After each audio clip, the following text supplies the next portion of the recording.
A kinder, gentler Elon Musk addressed shareholders yesterday at Tesla's annual meeting.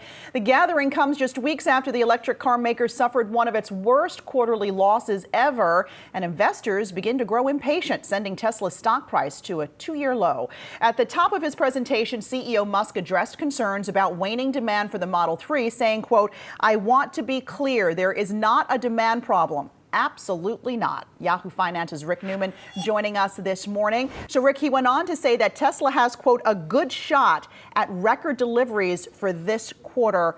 Do you believe him? That's always the question. Do we believe him? But, Elon Musk was all business at this event.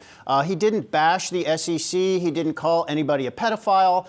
There are no sort of controversies emerging from this. He just talked about the business, which is what he needs to do. So I think probably it's good news that he said there's no demand problem for the Model 3. That has been a concern of analysts who are just have been saying, are there enough people who want to buy this car? And when the CEO says, no, that's not a problem, and he kind of backs it up with some data, that's probably a good thing.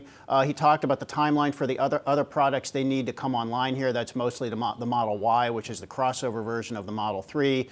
Full production on that in 2020. Talked about ramping up the Gigafactory with the batteries, trying to get to a higher level of scaling with the batteries. I mean, that's all what you want him to hear about. But for Tesla at this point, it's no longer about promising, it's about delivering. Rick, did you come away from this event thinking that Elon Musk is becoming a bit more polished? I was talking to a couple analysts this morning that cover the company, and that was their takeaway. He's almost sounding like a normal CEO, if you can believe that.